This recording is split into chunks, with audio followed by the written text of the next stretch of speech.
Hello, we are ready for our Evaluate review from November to January. In this, we're going to go over 3 specific types of questions, and you will have some examples to look at throughout, and then some to do on your own. So our first one we're going to look at is about additive volume. So you'll see here, this is straight from our past assessment. This one is about measurement. It's a volume additive, and it's a depth of knowledge 2. This type of question probably looks familiar to you and probably has been one that has stumped you in the past because they always seem to stump us. What we're going to do is review the best way to complete a problem like this. So it says, how many cubic inches of soil will it take to fill the planting box designed below? So you see that it's not a regular shape, it's an irregular shape. What we can do though is split it into 2 regular rectangles because we know how to find those volumes. So you'll split it.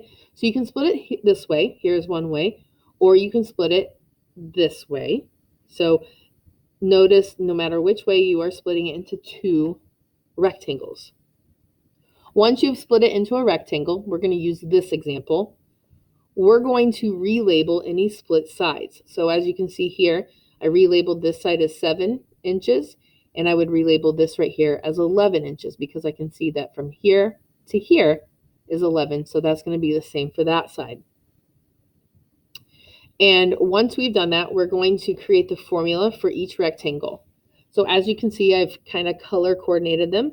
The rectangle on the left is with red and the rectangle on the right is in blue.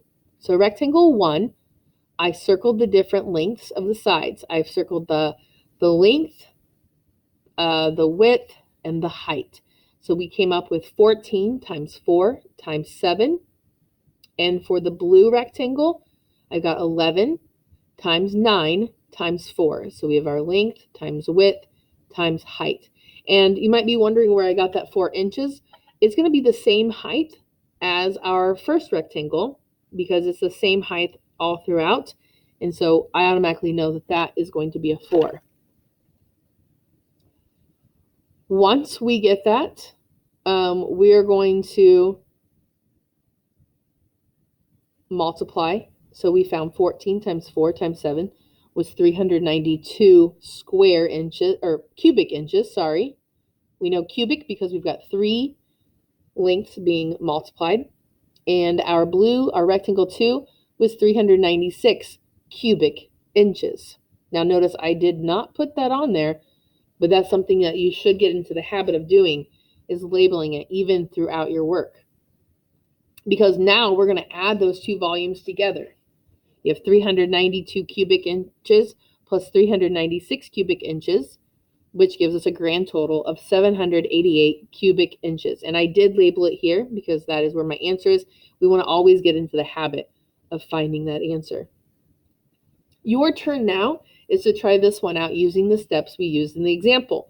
And so you have this in your slides, so you can go back and review all the steps more in depth as you feel that you need to. But you can see here we have an irregular rectangular shape. So what you'll want to do is divide it and show all of your work here. You'll see down here in the bottom, let's get that out of the way. It says insert lines to help you divide the shape or draw it out on a piece of paper. Each way will work. Drawing it out on a piece of paper will help you more with practice for Evaluate, as we can't draw directly on the screen. It's not like our Google Slides. So take some time to complete this and practice doing what we showed in the example. Our next one is adding fractions with unlike denominators.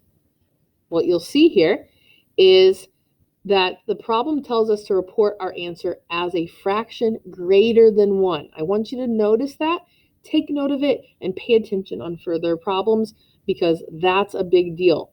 This means that your fraction, your answer, is going to be improper fraction. That's what they're looking for. If you don't do it the way that they're asking, you're not going to get the full credit.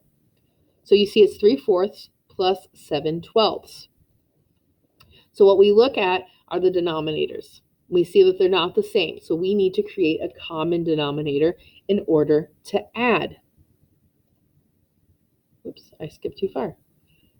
So I'm going to list the first few multiples of each denominator. So you'll see at the top, I've got 4, 8, 12, and then I've got 12, 24, 36. I didn't really need to go past 12 because 12 is the common denominator. That's the first multiple that is the same. So now we're going to create equivalent fractions using those common denominators. We know that 4 times 3 was 12, and 3 times 3 is 9. So for 3/4, that equals 9/12. I don't need to change 7/12 because it already has the denominator of 12. So we're going to now add our new fractions together.